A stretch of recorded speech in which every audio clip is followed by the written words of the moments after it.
Hello and welcome back to another episode of the CrossFit Harrow podcast. We are episode 17. Today is brought to you by the suggestions of one of the listeners. So I am very grateful for your input, and the gentleman who has sent in these thoughts or suggestions, there's quite a lot in there, and I'm going to actually put them over the next few podcasts. But the first one that we want to talk about and that is brought up, and I think is a great suggestion, absolutely fucking great, is the hierarchy of, or the pyramid of essentially CrossFit that Greg Glassman brought out many, many years ago. And somewhere between 2010 and 2024, we've blurred those lines, and I think it's so important to put more respect on that pyramid. Now, if you haven't seen that pyramid, I want you to pick up your phone right now, and I just want you to type into Google, nice and simply, CrossFit pyramid. And once you've done that, it should straight away be in front of you what the pyramid, and that is a hierarchy of development. That is Glassman's or CrossFit's way of, giving you your stepping stone of development. And I think it is so fucking important that we put more respect on his name. I really do. Actually, it's such a good suggestion. I have so much to say. In case you're all wondering, just a quick update. I mean, I'm talking as if I'm, an influencer here. Just in case you're wanting to keep up to date with my cold plunges, going great, by the way. Fucking freezing, but great. This morning was the coldest. I think the water was 7 degrees. I think I've managed 45 seconds, and I've now got my head under, I think 2 or 3 times. I didn't fancy it this morning, to be honest, but I did get my shoulders in because bit of inflammation in the old forearms yesterday from bloody picking up the 200 and whatever mats. Well, we don't have 200, but all the mats in the gym is almost doing like reverse curls the whole day. So they're a little bit on fire today. But anyway, just in case you're wondering, thought it might, lighten up your day. The hierarchy of development, or the theoretical hierarchy. Now, some of you are going to be thinking about, you've been training for a long time, maybe not seeing results, or where does this go? Now, I guess there's many ways for me to put this, but I think that the most important thing, and we know all this, that nutrition is so important, and like some of us probably roll our eyes, we know, but the thing is, I don't think we actually do. If I was to open a gym again tomorrow, I'm pretty confident that I would make it compulsory that there was a new nutrition program prescribed at point of sale. And you're probably going to thinking, well, why don't you do that now? We do have open conversations with people about nutrition, but I think I could talk about this now forever. The problem with nutrition is that everyone thinks that they can do it, but they can't. And because they think they can do it, they don't want to pay for it. And that's as brutally honest. I don't think anyone's going to tell you that as a business owner. There isn't anything magical or exciting about it, to be honest. I've often used different softwares, different methods of delivering it. But one that works for me is we use a certain software that allows us to design meal plans around that person. But it's managing that person, which is what makes a thing work. The program work. It's not the program that you from anywhere that you. It's not. I don't think it's the actual program. I think it's going back to the whole head shaving thing. I think it's the man management of that person and how you can influence them and get them to understand the role, the importance of it. I think I would make it compulsory. I think I would sell nutrition memberships ahead of gym memberships, as in like you're paying for nutrition, the gym is supplementary part to that.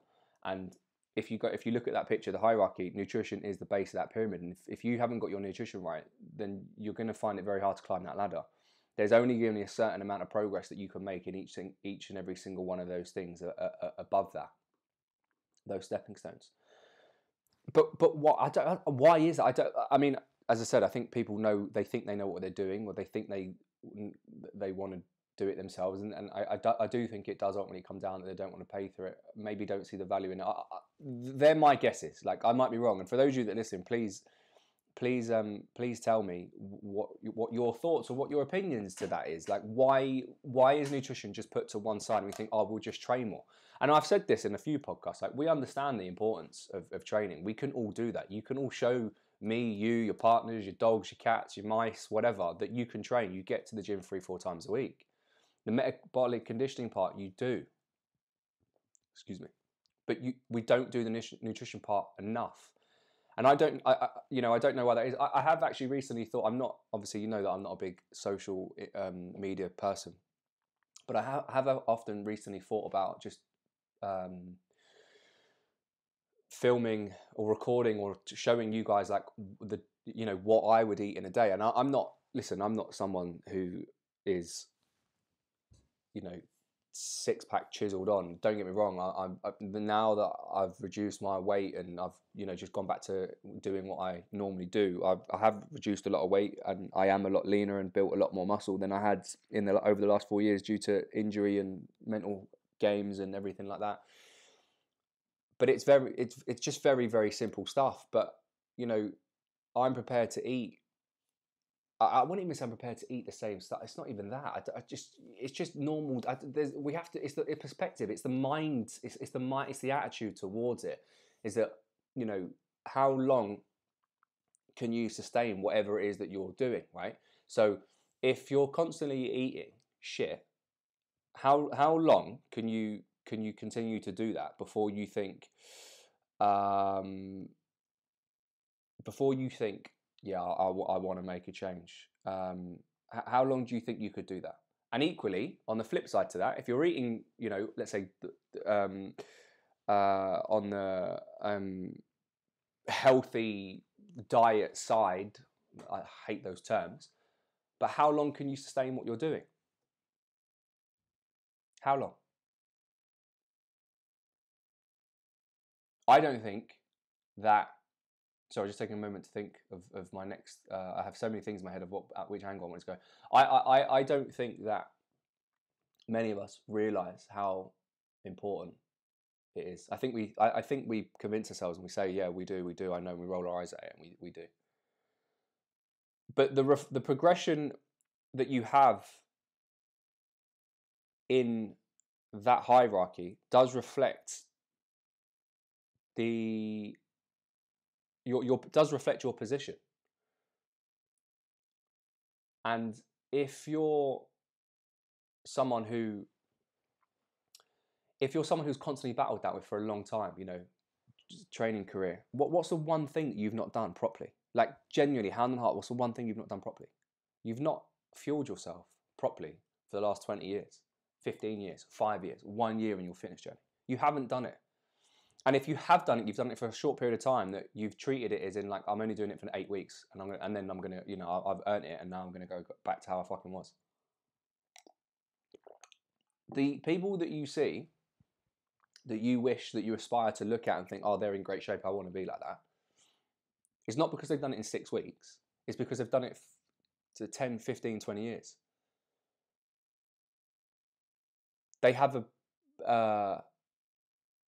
an accumulation of good, let's say good health versus poor health. The whole 80-20. For 20 years, 80% of the things that they've done in terms of training, nutrition, everything has been towards that aesthetic or that performance that they're at. But not over a short period of time. I do think that we've been talking about longevity for a long while in terms of fitness, pension, everything else, but I actually do think this is a very valuable thing to talk about of the nutrition part, and how much that can play a role in the longevity of your training. Because if you're underfueled and underperforming, there's so many things that are going to change for you. Sleep is going to be one of them. Performance is going to be another, and then it's just a lagging measure. So I will. Let me see if I can give you this example. I don't know if it's relevant in a way, but it makes sense in my head, right? So we need to create a little bit of body awareness. We need to be aware of how we feel with what we eat, right? And how we do day to day. So recently, this is not an advert for Whoop, by the way, but I had a Whoop band before, but you know, I've openly told you that I've struggled with fatigue, mentally, things like that. Now I decided to get one again to see if I could suss out where was going wrong and whatnot, right? So I would wake up in the morning, I would constantly feel fucked, constantly sense of just drained, very low motivation, very low motivation to train, to do a lot really. I struggled a lot.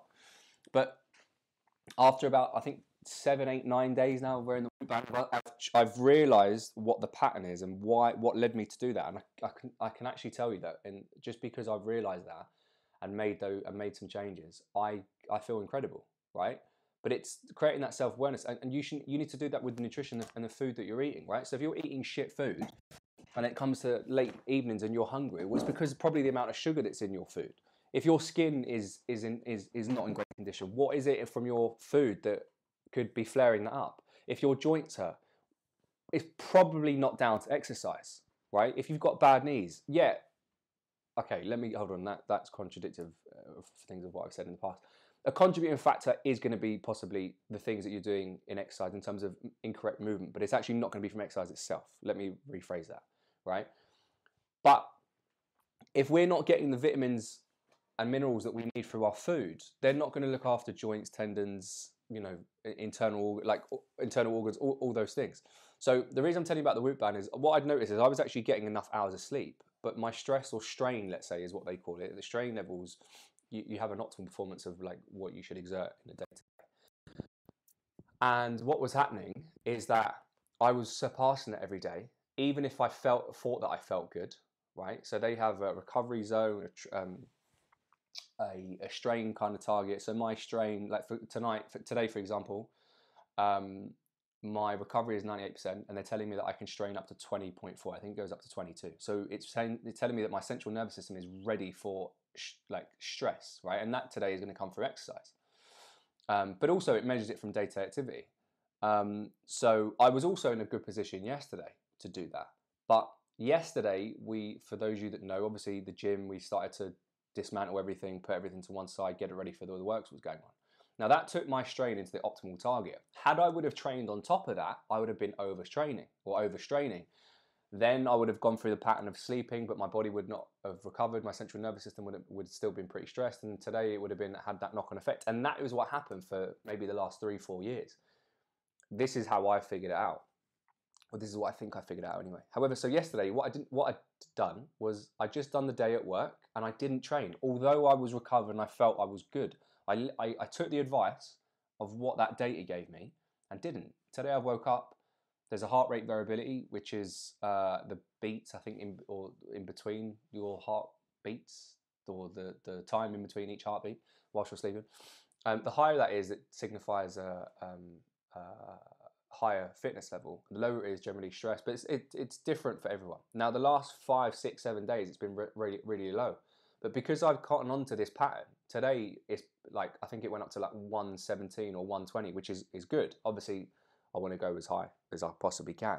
But I was sitting at 80 for quite a few days, and that was telling me that my central nervous system's fucked. Linking this back to nutrition, what I'm saying is I've created that awareness. I'm looking for these things that are affecting me. But we're not doing that with nutrition. We're thinking, oh, if I eat that and I go train, I'll go burn off. It doesn't work like that. The industry has sold you a fucking dream. Burn calories. Yeah, we never really know what we're expending and what we're really intaking. I promise you, and this is a strong promise, that if you just went through something simple, it could even be the 100 words of fitness that Glassman gives you about CrossFit. Eat meat, little starch, no sugar, leafy green. Bloody hell, I can't even fucking remember it. I've got so much in my head. I've said it to you. I've actually said it to you before. Let me get it up so that I can say the first sentence word for word. God, as a CrossFit advocate, I should know this off by heart. Eat a diet of meat and vegetables, nuts and seeds, some fruit, little starch, and no added sugar. Keep intakes to levels that support exercise, but not body fat. If you've done that for 30 days, right, without even measuring anything, but you just went through a process of eating a diet's a loose word again, just meat and veg, nuts and seeds, some fruit, little starch, and no added sugar, you will be in a fucking great position. You're going to feel better. You're going to be recovering a lot better. You're going to be performing a lot better. You're going to feel that you've got more energy. And when we say little starch, it doesn't mean you can't eat rice, pastas, and potatoes. It doesn't mean that. Ideally, anything that grows from the ground, or you know, for those of you that are meat eaters, that comes from an animal, eat that. Ideally, you probably. I'm not saying you can't eat pasta. Pasta's fine. It, you know, in portion sizes, that's where you probably got control in terms of level of insulin. But keep it simple. Just try for 30 days. The reason I'm saying to try for 30 days is so that you can. It's a short space amount of time, so you can see the level of progress that you make. Not because you want a quick fix. It will give you time to see the difference, right? And then you make a decision from there, and then you can start thinking about portion size stuff. But that give you your stepping stone of unlocking so many new things for you. I can't stress enough how important that your nutrition is for you in order to do everything else. As I said, you will recover better, you will perform better, you will feel better, you will think better, you will be more mentally resilient to a lot of other things. The thing that we get caught up with is that we build a lifestyle around Monday to Friday. I'm convinced about this because I think I was talking to a group when we done our goal setting workshop at the gym, that the attendance on a Monday is bigger than the attendance over a weekend, sometimes even including Friday, because we've built our lives, and I think this is the working pattern possibly, over Monday to Friday, rest Saturday, Sunday. When I say rest, that's your social time. When you're not at work, you've got your free time to do that. So we also do that for our training time. But we go back to Monday. We give 100% on Monday, and I think I said this in the podcast. I definitely said this in the goal review workshop. We give Monday 100%, and we realise that we can't sustain that 100%. So the next day, because we're a bit beat up, we're a bit sore, we give 75% because that's all we can give. And the next day we give 65%. And then over 7 days, that if you add up all those numbers, I can't, you know, over 3 days, I think it works out as 245, 245. So if you were to give 85% on Monday, Tuesday, Wednesday, or over 3 days, you'd give a total of 255. So you'd, I think, 10 or 15% more. Not 15%. Yeah, numbers. Anyways, as a round number or percent, whichever way you want to look at it, it doesn't matter.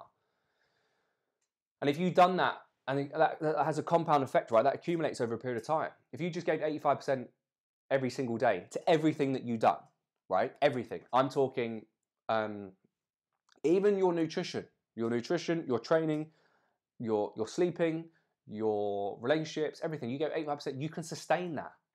Absolutely can sustain that. But if you give 100% every day, there's going to be a case of burnout. And I do think from the last 4 years, over unfortunately this thing that evolved into the planet, that we love burnout. We're just built for that. We're not actually built for that, but we've developed, as in we've made ourselves be built for that. When we never done that before. You signed off at a certain time, you done this, like it was done. Like but now we just work every hour of the fucking every day. You feel guilty for not being at work. You feel guilty for not being productive. You measure yourself against someone else's productivity to say that, oh, you can't sit down and watch 10 minutes of telly or half an hour of telly. Like I know there's people saying, oh, in your spare time learn this, but the reality is that that's giving 100% all the time. And it ain't sustainable for you to do that. You need that downtime of like half hour, an hour, where you do just sit and watch some shit TV, or you just stimulate your brain in a different way. Or that if that's your time with your partner, that you get to spend time together, fine, not an ideal scenario. Unfortunately, you know, we're in the country where we don't get sunlight like I say sunlight, we don't get beaming sun, and we're often put off by the rain and cold weather. If it means that you're on the sofa and you get to spend some time with your partner for that 30 minutes, an hour, who gives a fuck? Go for it. You can't give up all your free time to keep developing yourself. It's just not possible. It isn't. And anyone who says, oh, you're pessimistic, or fuck them, right? There's 4 or 5 people in our lifetime that will only ever be to do that, and they're the innovators. They're the real entrepreneurs. They're your Jeff Bezos. They're your Elon Musk. That's those people, and that ain't going to be us. You can't measure yourself against those people. There's only a very, very small percentage of people. And this is where I think we all get lost in this because we all compare ourselves. And I mean, I'm going off on another topic here, but we all compare ourselves to the output and everything else of these other people. Now, you could equally say that, well, they give 100%. Yeah, but they also don't possibly have the same desire of their physical health that you do, or that how they look after that health. That Bezos, I think, has gone through a case of, you know, steroids and whatever else to get himself in shape. He's done that in a short space of time. That's not been his life. So he's actually doing the reverse of what we're trying to do over. We've been doing it from a young age. He's doing it when he's got older. He's trying to cram all that in at the top end, whilst we've been trying to cram it all in the bottom end. But anyway, I think I was going off on a tangent. So the message for today is go back to that hierarchy. When you figure out that nutrition is the most, and it will click. You'll be when it's like a sale, right? As you know, as straight up as this is, you're only going to be ready for it when either, in my opinion, this is what happens, right?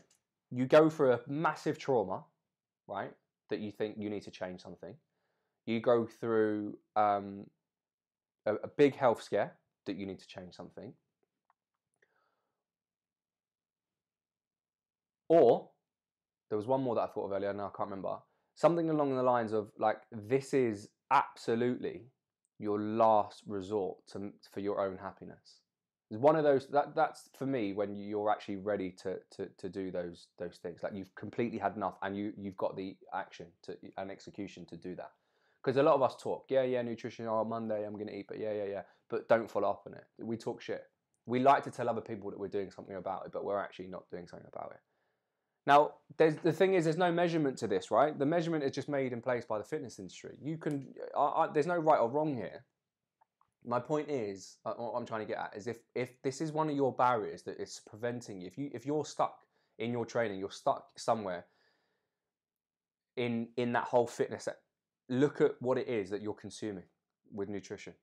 Now, yes, those things, obviously the things that you put in your mouth through eating and drinking, but also there's the other side of that mentally, right? But we're going to focus on the nutrition part of it today. Writing down what you eat and stuff like that is boring, right? Actually, if you've done it for a few days and looked at it and thought, fuck, I actually eat a lot more shit than I actually think. In a way, it will hold yourself accountable for it. But you need to be absolutely ready to do that. I can tell you all this, and I could even offer my services and my help for free. And I've done that in the past to people. But you know what? I haven't done it because they're not ready for it mentally. You'll only do it when you're ready to do it mentally. That's it. When you're fully invested in it. And I think it comes from when we get older, or as we get older, we realize that certain things in life are a little bit more important. So during probably our 20s, you know, you should fucking sit there with Tupperwares. And I remember going to the gym and having mackerel straight after a gym session, like sitting in change rooms, fucking mackerel in a protein shake, fucking stink. And my sweat, I used to sweat it out because of just 2 tins. I could do that then in my 20s because I was so testosterone flying through the roof, just building pure muscle, recovering as quickly as I could. No other responsibility. I can't do that anymore. You can't do that anymore. That's not. We can't do that. That's not real life. It absolutely isn't real life.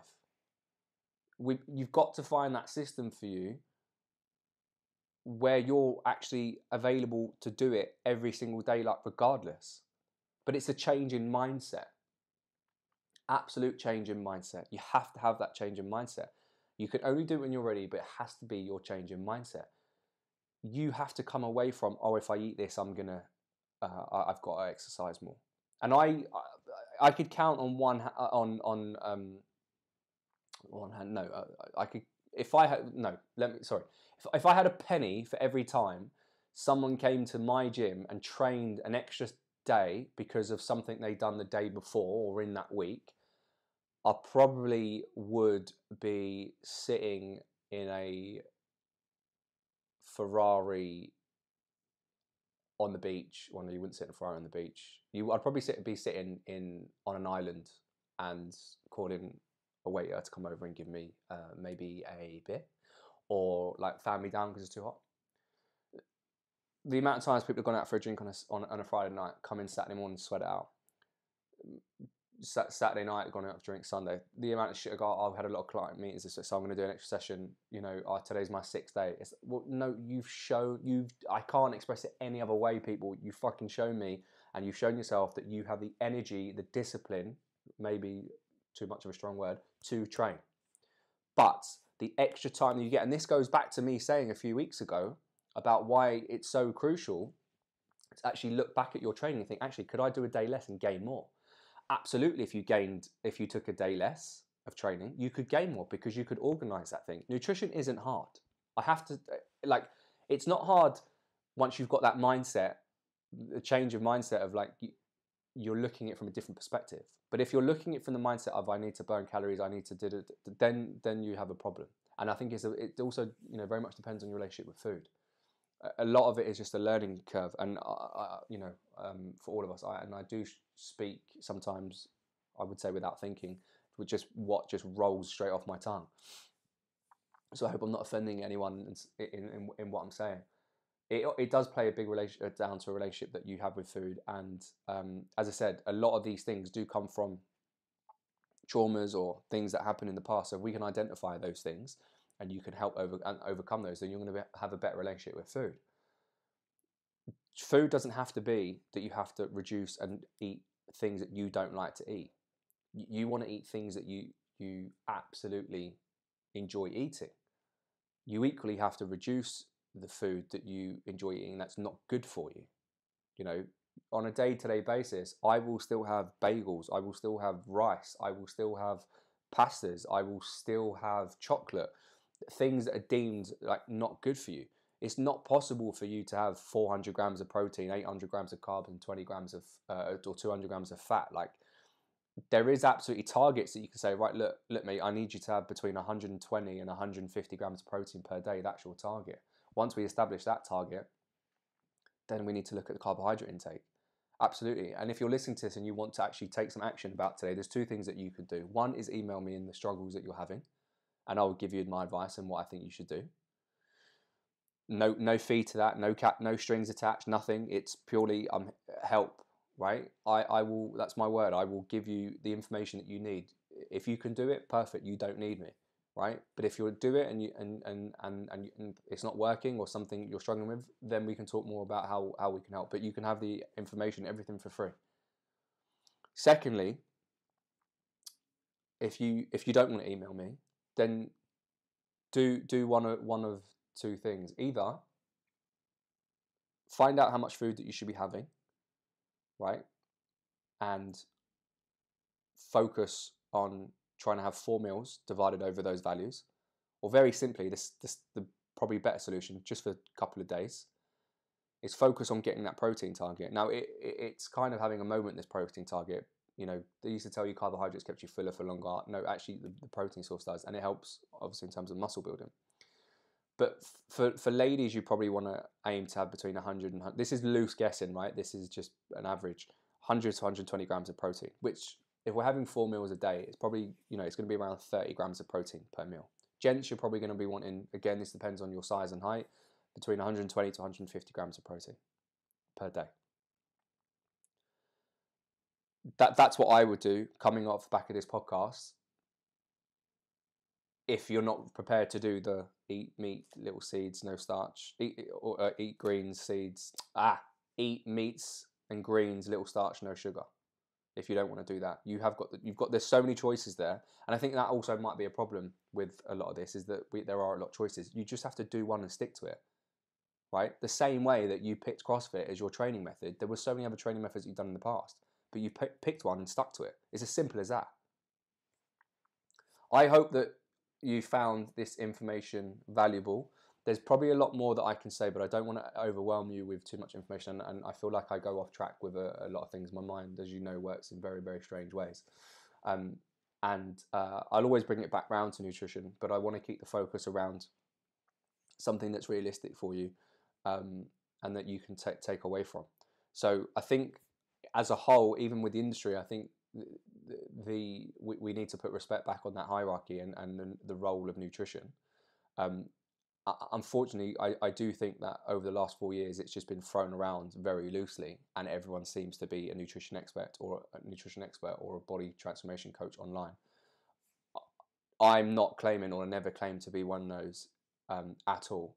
What I do know is that if you keep things stupidly simple, you can gain quite a lot of success from those things. But I keep saying it's that mindset and perspective that you have on it. If you need more help and you need some more support, I'm happy for you to email me, lorenzo@crossfitharrow.com, info@crossfitharrow.com. Email me your needs, what you're struggling with. I'll give you my advice. I'm more than happy, and we are more than happy to help. Have a chat with one of the coaches. They'll give you, the advice is there. We've always given this out. It's not like it's new.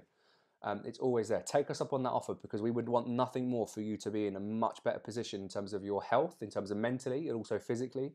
It's the missing piece to a lot of people's puzzle, and all you have to do is get that piece set, and then you're going to be set for life. Until next week, we'll see you again soon.